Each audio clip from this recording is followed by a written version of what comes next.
What's going on, everybody? Welcome back to the channel. Welcome back to another YouTube video. Today is July 31st, and this marks just about the 3 months since I've had my Hivemapper dash cam. I've had it in my car, working every day that I've driven, and I have some experience that I want to share with you guys. Hopefully this helps give you some insight if you're looking at purchasing one of these devices. And if you are looking at purchasing them, I would really appreciate if you use my code BAGNEL10, it's all caps. There's also going to be a link in the description, I believe, so you guys can save 10% on your purchase of a Hivemapper dashcam or a Dashcam-S. So I have the dashcam, I do not have the Dashcam-S. I'm trying to get my hands on the Dashcam-S. Just by looking at the devices, it doesn't seem like there's much different other than the size. The Dashcam-S is significantly slimmer, and it looks like it's powered by USB-C versus the traditional dashcam that I have, which is powered with a DC in into the 12-volt port. Either way, I believe they're both going to have to be powered by your cigarette lighters unless you have USB ports in your cars. I know a lot of people don't have new cars, so they might not have USB ports, but I just wanted to put that out there. So a couple things I've had go wrong with the dashcam, and let me just say, yes, they did send me the Hivemapper dashcam to review and to make content on, but they didn't tell me what I could and could not say, so all of my opinions are my own. Which I like. I like when companies are able to do that and just say, here, give your honest review, because it shows that they really don't have anything to hide. And if there are any issues, I want to make it really clear so that maybe they can work on them in the future. So as far as hardware, when you get the device, I did make the unboxing, which you guys can check out right here. They give you a mount which is subpar, and they talk about that in their Discord server. It really isn't meant to be working on your windshield, at least in my experience. Maybe it's working for some of you guys, but what I've noticed is, especially in the hot summer months, right now we're pretty much in August, end of July, it's 85 to 90 degrees every single day, and even if my car is in the shade, it still seems like my Hivemapper dashcam falls off of the windshield. So what I ended up doing was wrapping the wire around the rearview mirror, so that way when the camera falls off, it doesn't fall off and like hit anything, hit my dashboard, hit my cup holders, anything like that. It just hangs. So it's not the end of the world. I'm still holding off on buying one of these mounts. I don't know why. I could just buy a mount and call it a day. I just need like a suction cup mount or a magnet mount, anything like that. End of the day, the point is that the mount that they shipped in the dashcam original isn't working for me. It might work for you, but I just wanted to put that out there. So that seems to be the only issues I'm having as far as hardware. And I noticed when I did do the unboxing, it had a USB-C port on the dash cam, and I wasn't quite sure what that was for.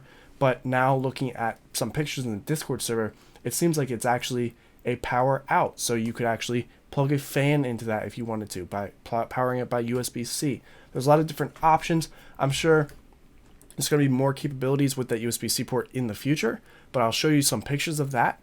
Let's just actually show you guys right now.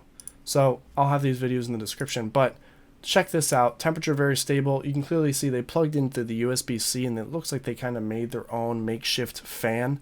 And this honestly looks like it's a fan from like a MacBook, and they just have it pointing at this this heat thing, which is working. Temperature is very stable is what they can say. So that's pretty cool. They're asking what the noise is rated. Heat seek cooling fan. So there's some cool stuff here, as well as the Hivemapper Dashcam-S. Here is a picture of it if you guys are interested.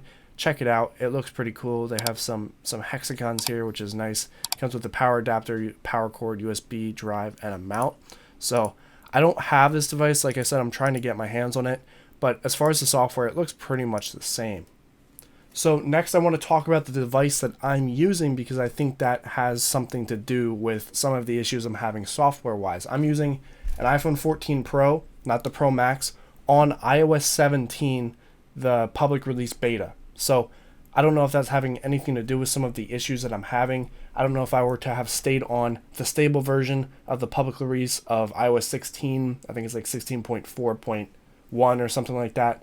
I don't know if that would have caused any differences, but a few issues that I'm having is while I'm driving, my camera will randomly disconnect from my phone. I've had this issue pretty much since I've had this device, and it doesn't matter the weather. If I have the app open, and I usually do have the app open while I'm driving, and I just keep my phone mounted in my air vent, that's where I put it with a little magnet on the back, I notice that every couple of minutes it will decide to disconnect. And it's pretty random when it does happen. It could go anywhere from 5 minutes, it could be 30 seconds, but I notice as soon as it starts downloading the pictures that are on the device, it will disconnect. And there's been a lot of changes since the Hivemapper that I've had has been released, like the changing of the LED buttons on the back of the camera. It used to be red, green, and yellow. Now it's pretty much like blue, blue, blue, light blue, and when the lights are blue, that's when they're good. So they've changed some things here and there, which is nice. I like that there's updates that keep pushing to the device. Like I said, most of the issues I'm having is software related, so I just want to let you guys know. Another issue that I'm having is the data transfer. Sometimes it goes really, really slow, and sometimes it's really, really fast. I don't know if that has to do with the device actually being hot. I don't have any sort of cooling other than having my defroster vents on high sometimes. Like I said, I don't do that all the time. I also have this weird bug, and let me know if you guys are also having this. When I open this app every 2-3 days, it says that my wallet is disconnected and I have to go back and reconnect with the Phantom wallet, and sometimes it doesn't work immediately. So I have to do it a couple times. I've had multiple times where I've had to actually just swipe up and close the app because for whatever reason, the transfer here stops, or the transfer from the Dashcam queue to the phone stops. So I don't know why it's doing that. I don't know why I keep having to restart.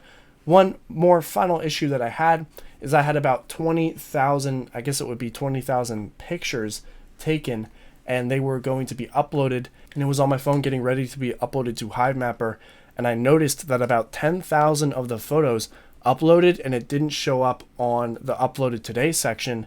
And then once it got down from like 20,000 to 10,000, then it started counting. So I don't know if there was like 10,000 illegitimate photos or if it just kind of discarded those photos.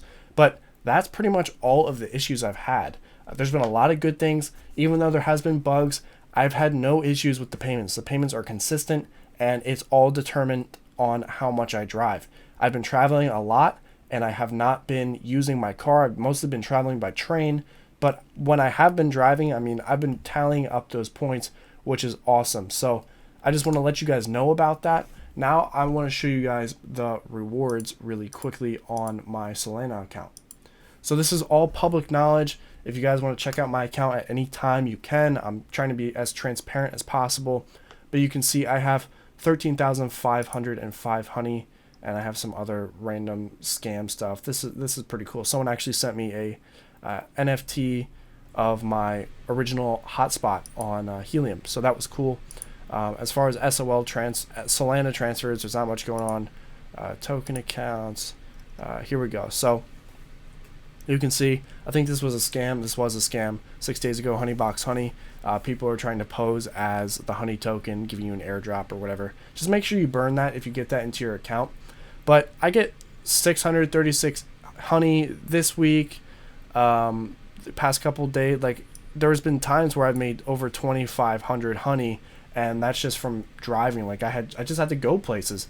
I would say in total I probably drove about 2 hours, 3 hours this week, and it gave me a decent amount of honey. Like I said, I've been driving more in the summertime, but I've also been traveling by train a lot, so that's just something to consider.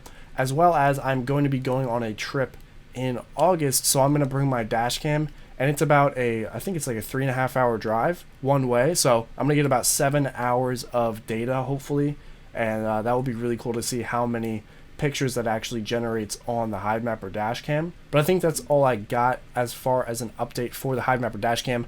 I have $176 in the honey token, and I don't plan on selling them anytime soon. I'm hoping that maybe they'll get listed on an exchange. I know they're pretty much only on decentralized exchanges right now, but I have high hopes because the honey token, it seems like it's here to stay. It's just a matter of getting the approval on exchanges, and that's the same for every token. I'm hoping that hopefully Crank gets on exchanges as well soon, but we just have to wait and see, and that's pretty much the only thing in the way is time. But let me know what you guys think. If you have any questions about my dashcam, put them in the comment section below, as well as join the Discord server and we can talk there. And thank you guys so much for watching.